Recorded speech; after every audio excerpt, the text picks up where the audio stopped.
They say the ocean keeps its secrets, but sometimes history refuses to stay buried. 2000 years ago, before Rome fell, before the maps of the modern world were drawn, there stood a city on the Coromandel coast that was the envy of the world. Poompuhar, the capital of the early Cholas. A city where the river Kaveri met the sea. A city of gold, pearls, and infinite trade.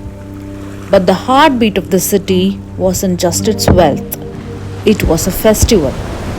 A 28-day spectacle called the Indra Vizha, the festival of Lord Indra. It was the glue that held the Tamil lands together. But then it stopped. The drums went silent and the city vanished. Vanakkam and welcome to the Moonlit Manuscripts. We are going to walk the streets of Poompuhar 2000 years ago. Let's dive in. To understand the festival, you must understand the stage where it happened.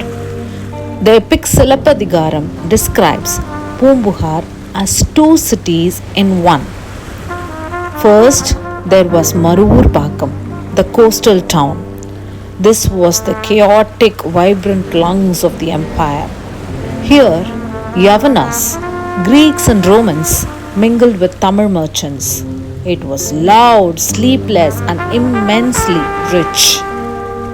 Further inland, separated by a belt of gardens, was Pattinapakkam. This was the city of order, the home of the king, the nobles, and the artists.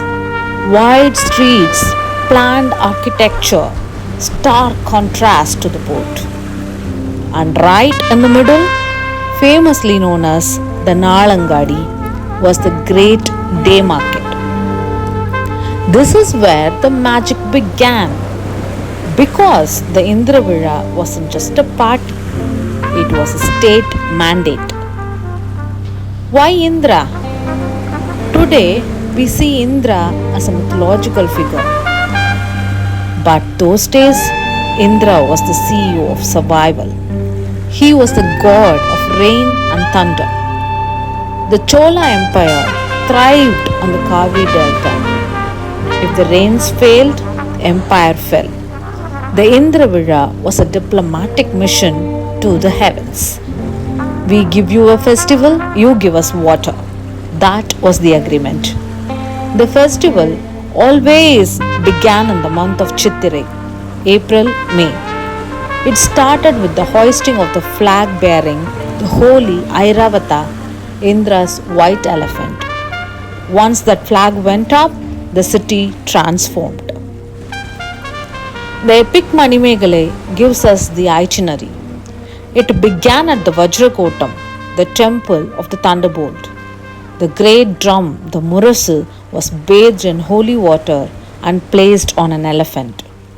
Then came the announcement. Drummers rode through the streets shouting, "Let the city be decorated, let the hunger be fed, let the anger be forgotten." The streets were sprinkled with cold water and white sand. Every house hung garlands of pearls and flowers. For 28 days, Poompuhar became a heaven on earth. And the arts, they flourished. This is the very festival where Kovalan, the hero of Silappathikaram, watched Madhavi dance for the first time. That performance at the Indra Vizha crowds changed the course of Tamil literary history. But my favorite detail, the inclusivity. The texts say that for these 28 days, hostilities ceased. The rich and the poor feasted together. It was time of unity. But all good things come to an end. Manimekalai records a chilling prophecy.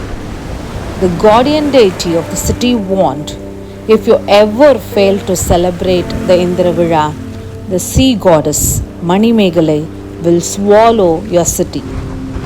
History tells us that a later Chola king, distracted by love and war, forgot the festival. he neglected the rituals. And guess what? The ocean took offense. Whether it was a metaphorical curse or a literal tsunami, Poompuhar was destroyed.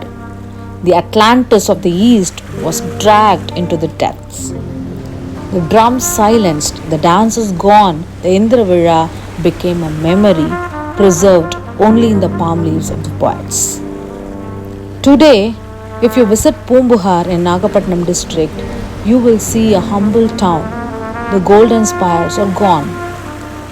But deep underwater, miles off the coast, marine archaeologists are still finding pottery, brick structures, and evidence of a massive submerged city. The story is true. The Indra Vizha teaches that culture, economy, and nature are linked.